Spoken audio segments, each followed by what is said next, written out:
Welcome to Medical Terminology, everybody. This is the first semester that this class is going to be run entirely online. So I just wanted to kind of make an intro video to walk you through exactly what's kind of expected in the syllabus, a couple of other things, the book you're going to need to buy, and so on. There is kind of a new platform for this. We call it Buzz. It might be similar to Moodle or Canvas or Google Classroom, those kinds of things you've used before. Right now you kind of have a screenshot of what that looks like. There'll be a separate video of how you go about logging into that and kind of getting started, but I did want to show you a little bit about what that looks like. The first thing I want to do is show you the syllabus, which looks like this. It's electronically linked out, but if you want to stop by to pick up a hard copy, please do so. I plan to schedule meetings with everybody enrolled in the class in the first week or so. A lot of you have the time slotted in your schedule at the same time as I have a prep period, which works out really well because then you can stop by. But some of you are enrolled in this class during a time that I'm teaching another class. So logistically, that'll be a little bit more difficult, but we can meet during goal block or before school or after school. So a little bit about myself. Most of you have probably had me before in a different class, but if not, my own self, I'm originally from Illinois, and I have a degree in biology and chemistry from Northern Illinois University. And then I made my way down to Texas, where I have a PhD in cellular molecular biology, a huge mouthful, from UT Austin. And then I kind of moved back to be closer to family. My areas of specialty are genetics and neuroscience, but along the way I've picked up a ton of medical terminology. So I'm super excited to be teaching this class, especially online. I think you guys are really going to like it. The key part here is just you guys keeping your time management and self-motivation. I know that's not always easy. If you need to contact me, I'm in C225. My email address is there. Email is probably the fastest, quickest response you're going to get. You can also call me, but I think I've used my phone 3 times in the last year.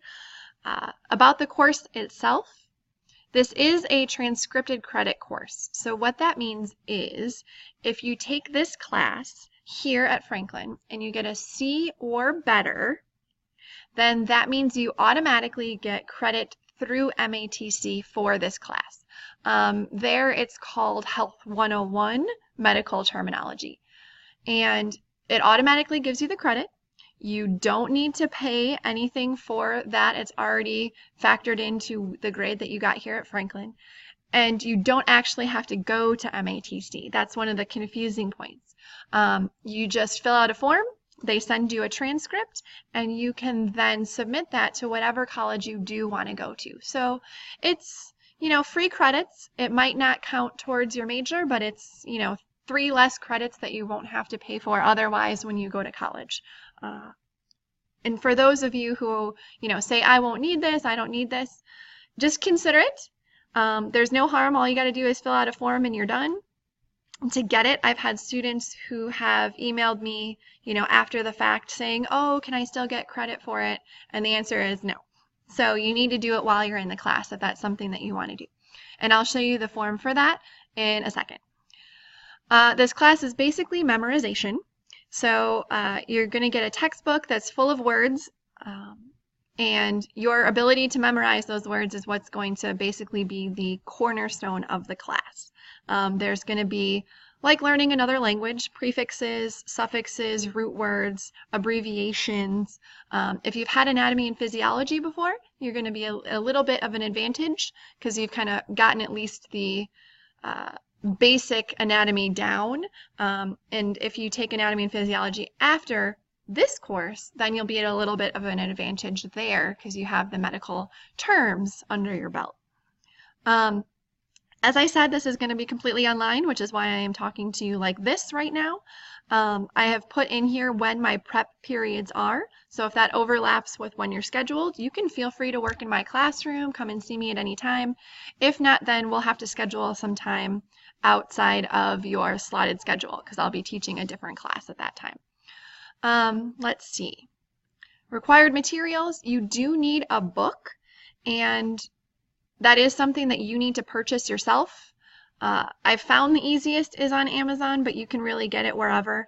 I've had students borrow books from previous students who've already used it. That's fine too. Just know that it is a workbook. You write in it, and that's really one of the key helpers to you understanding the material. So if you don't mind having someone else having written in it before you, by all means borrow someone else's. Otherwise, get your own. Another kind of interesting thing is that in February we did get a new edition of the textbook. So this fall, I've kind of updated everything to reflect the new edition. So let me show you those really quick. Here is the 9th edition. This is what we've been using, or I've used the last 6 semesters. I do have a couple classroom copies too that you guys are more than welcome to borrow and use. You just can't write in it. Looks like right now on Amazon it's, you know, 81 bucks. I would recommend buying new. You could buy used, like I said. The good thing about buying new is that it comes with a set of flashcards. It doesn't cover every single thing in the book, but it does cover a large number that are what we'll call, or you'll learn, are built from word parts. So it does come with that pre-wrapped set of flashcards, which if that's going to be helpful for you, I would recommend it. This is what the 10th edition looks like. It's very similar. There's only a few differences. They took a couple words out, they added a couple words in, they kind of updated a few of the pictures, things like that. It's not hugely different. It's only about $7 more. The online resources will be available for both the 9th and the 10th edition. So you can kind of see and use whichever works for you. The tests will most likely reflect the 10th edition, but again, there's only going to be a handful of words that would be different between the 9th and 10th edition. So you can kind of go at your own risk on which one you want to use. I, again, have a class copy of both editions, so if you want to stop by, take a peek at them, go for it. But you do need it to hit the ground running, so if you haven't ordered it yet, please do. Index cards. If you're a flashcard maker, some people are, some people aren't. That might be something that you need to get. There are great online resources for both of the textbooks that have electronic flashcards. So if you prefer to do it on your phone, then that kind of is all encompassing. The online resources, I'll have a separate video for how to go about getting all of those, but they have great games, great quizzes, things like that I think, you know, for a textbook, usually online resources aren't always that great. This one is really that great. The grading policy. So looking at this, it's kind of broken down. You can see tests are worth the bulk of your grade, 70%, because that's really, you know, where you're demonstrating how much you've learned. There are quizzes throughout each chapter that you learn, and we are covering the whole textbook in the semester, the 16 chapters worth. There are going to be quizzes after each chapter to kind of help you and get you prepared for the test. Those are worth 20%. And then I do have some homework that I give for each chapter, and I have a little blurb about it below, so I'll talk about it in a minute, but that's worth 10%. And the way it kind of works over the course of the semester, quarter 1 and quarter 2 are just one long running total. It's not quarter 1 is worth so much, quarter 2 is worth so much. It's one fluid thing because you guys will be, you know, taking your tests at slightly different times. So it's just one long thing. And then at the end of the semester, there is a final exam. It is cumulative, meaning you have to remember everything from the whole semester, and that's worth 20% of your grade. It's broken down a little bit in more detail so you get an idea of exactly what's happening.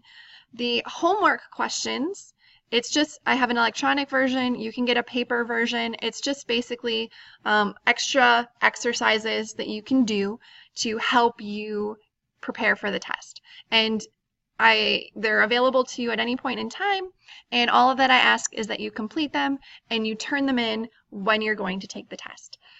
I grade them on completion, so I don't look at every single answer to make sure that it's right. I just want you to do it. And basically, if you do it and complete it, it's a free 10% of your grade. The hard deadline for that is the test day, so if you don't turn that in, then you will not receive full credit. If you forget or whatever, you have 24 hours to turn it in for half credit. After that, I don't want to see it anymore. Quizzes, as I mentioned, are given after each chapter.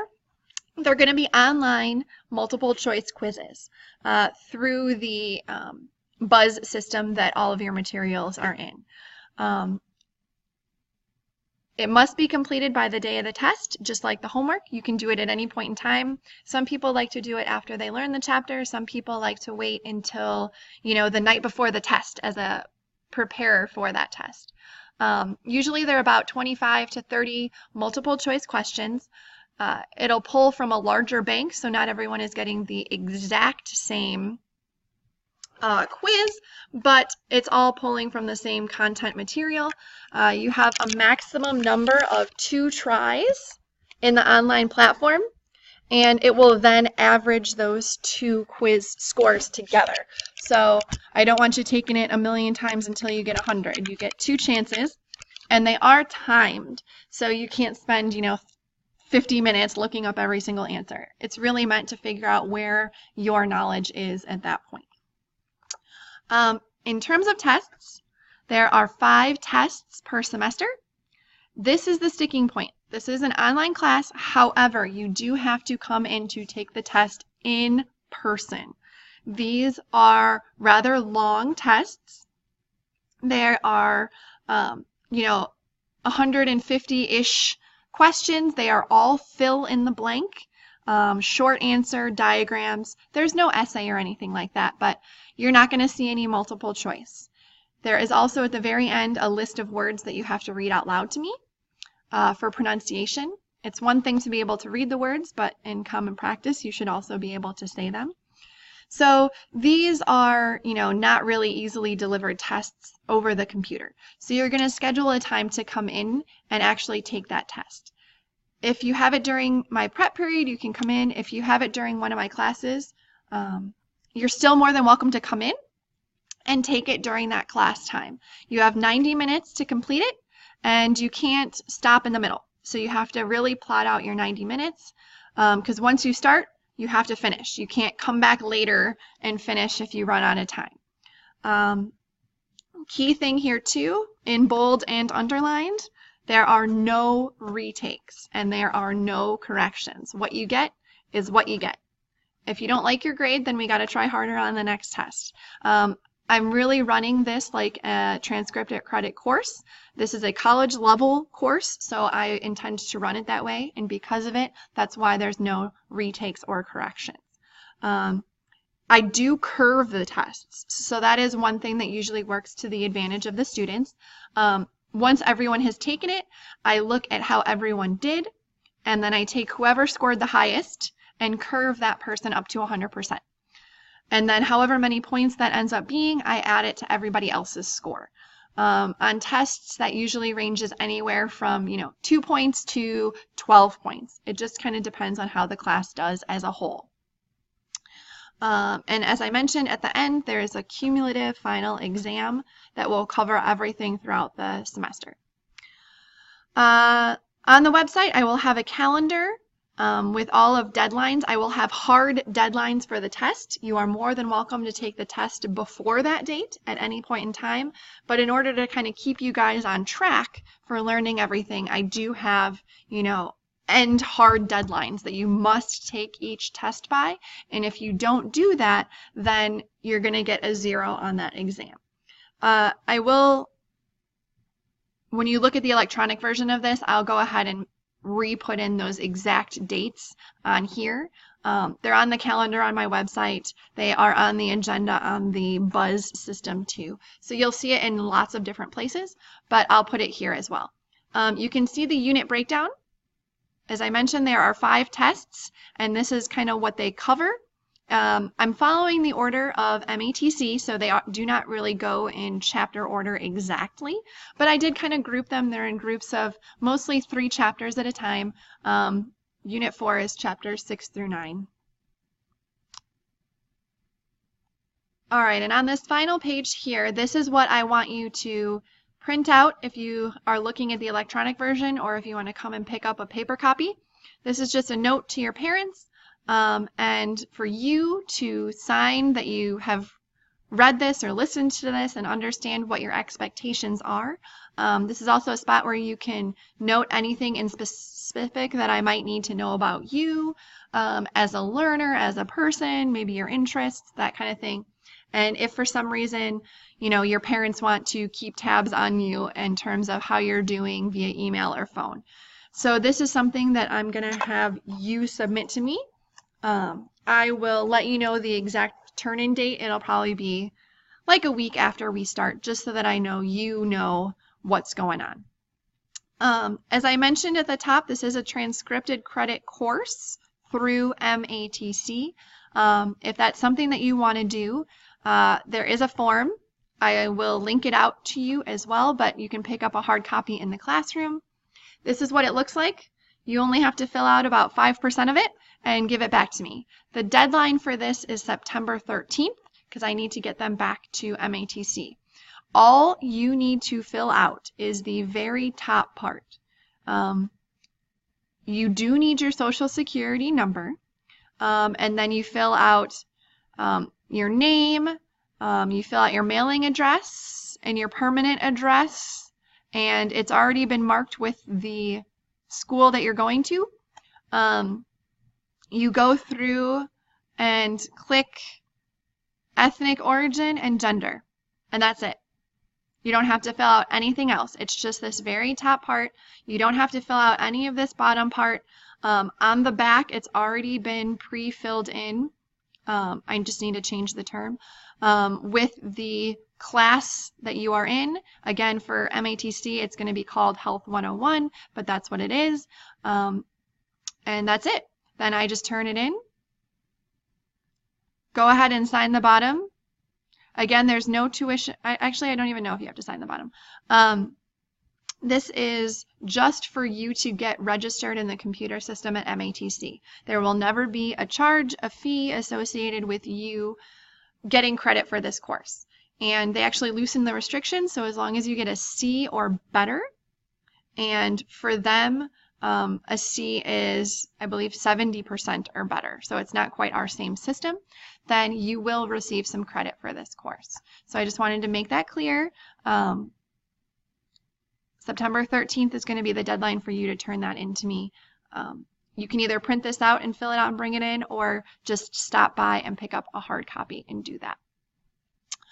Okay, that's about the intro. Again, I will have some separate things that kind of go through how the website is laid out to orient you and how to find the online resources. But that's the class in a nutshell and what you're going to be expected to accomplish.